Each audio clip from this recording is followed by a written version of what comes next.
ஓம் சக்தி தாயே துணை. என் அன்பு குழந்தையே, உனக்கு அதிர்ஷ்டம் இருந்தால் இன்று இந்த வராகியினுடைய வாக்கினை நீ கேட்டு விடுவாய். உன்னுடைய துரோகியின் இல்லத்தில் இருந்து ஒரு முக்கியமான செய்தியினை அம்மா இன்று கொண்டு வந்திருக்கின்றேன். துரோகியின் இல்லத்திலிருந்து என்ன செய்தியை நம் வராகியானவள் கொண்டு வந்திருப்பாள் என்று என் குழந்தை நீ நினைக்கின்றாய் அல்லவா?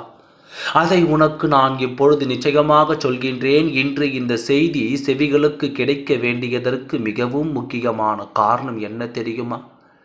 எப்பொழுதும் துரோகத்தை நினைத்து மனம் வருந்தி கொண்டிருக்கின்றாய். துரோகத்தை செய்தவர்கள் சந்தோஷமாக இருக்கின்றார்கள். அவர்கள் செய்த துரோகத்தை மறக்க முடியாமல் தவித்துக் கொண்டிருக்கின்றோம் என்று என் குழந்தை நீ நினைக்கின்றாய் அல்லவா? இந்த நேரத்தில் உன்னுடைய துரோகம் உச்சத்தில் இருக்கின்றது. அவர்களின் இல்லத்தில் நடந்து கொண்டிருக்கின்ற ஒரு விஷயத்தை நீ இன்று தெரிந்து கொள்ள வேண்டும். அவர்கள் இல்லத்தில் நடக்கின்ற விஷயம் உனக்கு மகிழ்ச்சி கொடுக்கக்கூடியதாக ஒரு வகையில் இருக்கப் போகிறது. நீ பயப்பட தேவையில்லை. ஆனால் இதற்கு முன்னால் அவர்கள் செய்த சூழ்ச்சிகளை எல்லாம் தெரிந்தால் நிச்சயமாக நீ பதற்றம் அடையத்தான் செய்வாய். அவர்கள் செய்த சூழ்ச்சியினால் உன் வாழ்க்கையில் என்ன நடந்தது, இப்பொழுது என்ன நடந்து கொண்டிருக்கிறது, இனிமேல் என்ன நடக்கப் போகிறது என்பதை என் குழந்தையின் நிச்சயமாக நீ புரிந்து கொள்ளத்தான் வேண்டும்.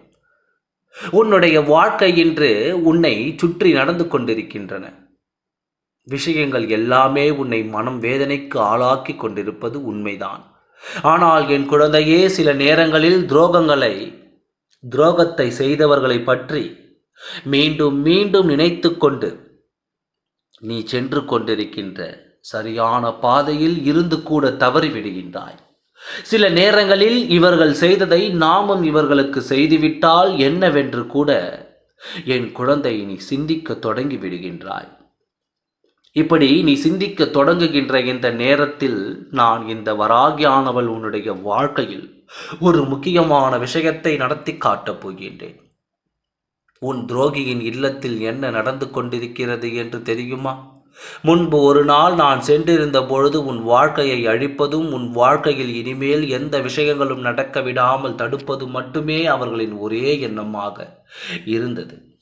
ஆனால் இப்பொழுது உன்னுடைய குடும்பத்தில் இருக்கின்ற ஏதேனும் ஒரு உயிரை பறிக்க வேண்டும்.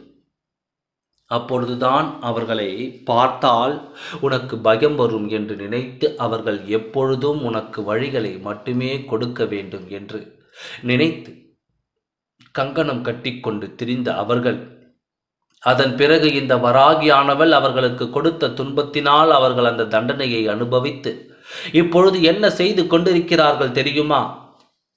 நீ புரிந்து கொள்ள வேண்டியது அதுதான். என் குழந்தையே, உனக்கு துரோகத்தை நினைத்தவர்களுக்கு முதலில் மனசாட்சி என்பது இல்லாமல் போய்விட்டது.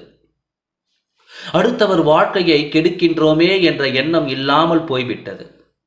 மற்றவர்கள் வாழ்க்கையில் நாம் சோதனையை கொடுக்கின்றோமே, இதனால் அவர்கள் வாழ்க்கையில் என்ன நடக்கும் என்பதை அவர்கள் சிந்திக்காமல் போய்விட்டார்களே. இனியும் என்ன விஷயங்கள் நடக்கப் போகிறது என்பதனை சிந்திக்க வேண்டிய காலகட்டம் வந்துவிட்டது அல்லவா? என் குழந்தையே, இந்த நேரத்தில் நீ தெரிந்து கொள்ள வேண்டிய விஷயம், உன்னுடைய துரோகியின் இல்லத்தில் இப்பொழுது அங்கே கண்ணீர் வடித்துக் கொண்டிருக்கின்றார்கள். நான் ஒருவருக்கு ஒரு துரோகத்தை செய்தால் அது ஒரு நாள் நம்மைதான் வந்து சேரும் என்பதை அவர்கள் புரிந்து கொண்டார்கள். ஏனென்றால் அவர்கள் செய்த பாவம் அத்தனை பெரியது. அவர்கள் செய்த பாவத்தினை பலனை அவர்கள் இப்பொழுது அனுபவித்துக் கொண்டிருக்கின்றார்கள். குடும்பத்தில் ஒருவரை மாற்றி ஒருவருக்கு பிரச்சனைகள் மேலும் மேலும் வந்து கொண்டிருக்கின்றது. பிரச்சனைகள் வாட்டி வதைத்துக் கொண்டிருக்கின்ற இந்த நேரத்தில் அவர்கள் எப்படியும் இந்த நேரத்தில் இந்த வாழ்க்கையை விட்டு ஒதுக்கி விடலாம் என்று நினைக்கவும் தொடங்கிவிட்டார்கள். எப்பேற்பட்ட எண்ணங்களை அவர்கள் கொண்டிருக்கின்ற இந்த நேரத்தில் நாம் என்ன செய்யலாம் என்று சிந்திக்க தொடங்க வேண்டிய காலகட்டம் வந்துவிட்டது. அதனால் அவர்கள் பல விஷயங்களை சிந்தித்து உனக்கு செய்த துரோகத்திற்கு மன்னிப்பினை கேட்க இப்பொழுது துணிந்து விட்டார்கள். அவர்கள் ஒரு விஷயம் தெளிவாக புரிந்து கொண்டது. உனக்கு தெய்வத்தினுடைய துணை இருக்கிறது என்பது, தெய்வம் இவர்களுக்கு உறுதுணையாக நின்று கொண்டிருப்பதனால் நாம் செய்த அத்தனை துரோகங்களும் சரி, நாம் செய்த அத்தனை கெடுதல்களும் சரி, இவர்களை எந்த விதத்திலும் பாதிக்கவில்லை.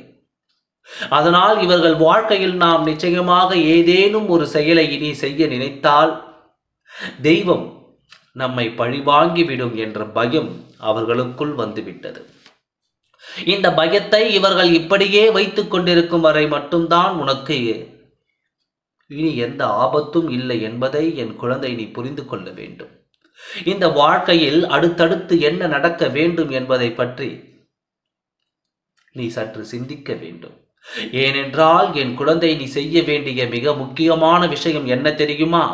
இனி உன்னுடைய வாழ்க்கை, உன்னை சுற்றி நடந்து கொண்டிருக்கின்ற விஷயங்கள், யார் யார் உன் வாழ்க்கையில் வந்து செல்கின்றார்கள், யாரெல்லாம் உன் வாழ்க்கையில் நிரந்தரமாக இருக்கின்றார்கள் என்பதை பற்றிய எண்ணங்களை எல்லாம் விடுத்துவிட்டு உன்னுடைய வாழ்க்கையில் உனக்கான சந்தோஷத்தை தக்க வைக்க முயற்சி செய்ய வேண்டும். உண்மையாகவே துரோகம் எங்கே நடந்தது தெரியுமா? ஒருவரின் மீது நீ அதிகமான எதிர்பார்ப்புகளையும் அதிகமான நம்பிக்கையையும் வைத்ததால் தான் இது நடந்தது. எல்லோரையும் சாதாரணமாக நீ கையாண்டு இருந்தால் அவர்கள் கொடுத்த அந்த கஷ்டம் உன்னை பெரிதாக பாதிக்காது. நிச்சயமாக அதை நீ பெரிதாக எடுத்துக்கொண்டிருக்க மாட்டாய். என்ன நடந்தாலும் பரவாயில்லை. அவர்களுக்கு ஒவ்வொரு குணங்கள், ஒவ்வொருவருக்கும் ஒவ்வொரு விதமான தீய குணங்கள் இருக்கத்தான் செய்கின்றது.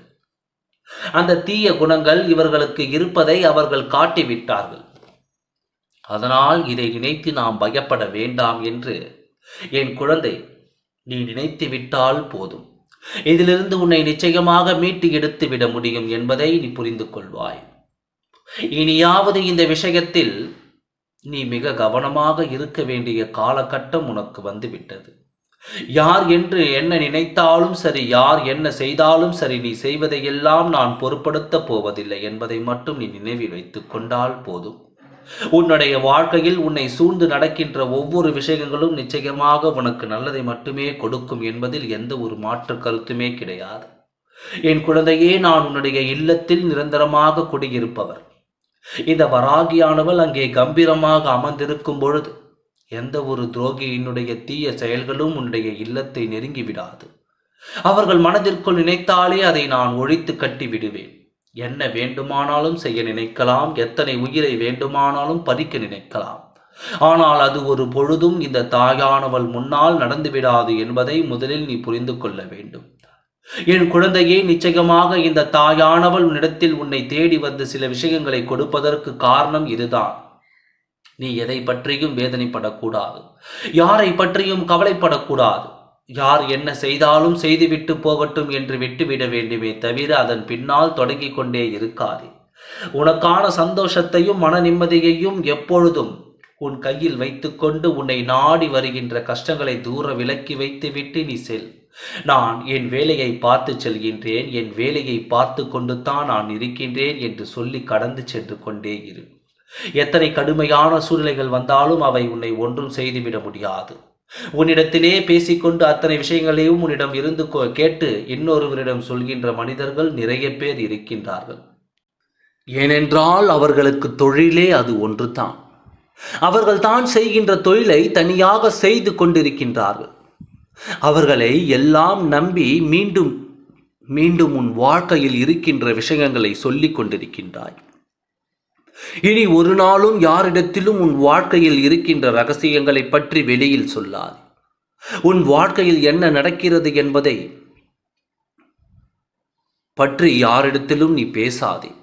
உன் வாழ்க்கையை பத்திரமாக பார்த்து கொள்ள வேண்டும். நீ யாரும் கேலியும் கிண்டலும் செய்கின்ற அளவிற்கு அதனை நீ வைத்து விடாதே. அதனால் நின்று இந்த தாயானவள் சொல்வது போல உன்னை சூழ்ந்து வருகின்ற கஷ்டங்களை எல்லாம் அடியோடு உனக்கு வராமல் அடித்து விடப் போகிறேன். உனக்கான சந்தோஷத்தை வெளியில் கொண்டு வந்து இனி உன்னுடைய வாழ்க்கையில் நீ சந்தோஷமாக வாழ பழகி கொண்டால் போதும். எல்லாமே உனக்கு வெற்றியாக மாறும். எந்த துரோகமும் சூழ்ச்சியும் உன் முன்னால் வென்றுவிடாது. இத்தனை கண்ணீர் சிந்திக் கொண்டிருக்கின்ற உன் வாழ்க்கையில் அவர்கள் ஏற்படுத்த நினைத்த அத்தனை பிரச்சனைகளுக்கும் தெய்வம் அவர்களுக்கு தண்டனையை கொடுத்து விட்டது என்பதை நீ புரிந்து கொண்டால் போதும். இனி என்றுமே உனக்கு சந்தோஷம் நிலையாக நிலை பெற்று நிற்கும். அவர்களை பற்றி நீ என்ன செய்ய வேண்டாம். அவர்களை செய்த செயலின் பாவத்திற்கு பலனை அவர்கள் அனுபவிப்பார்கள். நீ நல்லதை செய்து நல்ல விஷயங்களை தெய்வத்திடம் இருந்து பெற்றுக்கொண்டால் போதும். இந்த தாயானவள் என்னுடைய ஆசீர்வாதங்கள் உனக்கு எப்பொழுதும் முழுமையாக இருக்கும். அதனால் நீ எதற்காகவும் கலங்காதே, எதை நினைத்து வருந்தாதே. நீ நல்லதே நினைத்தால் நல்லதே நடக்கும். ஓம் சக்தி தாயே துணை. நன்றி, வணக்கம்.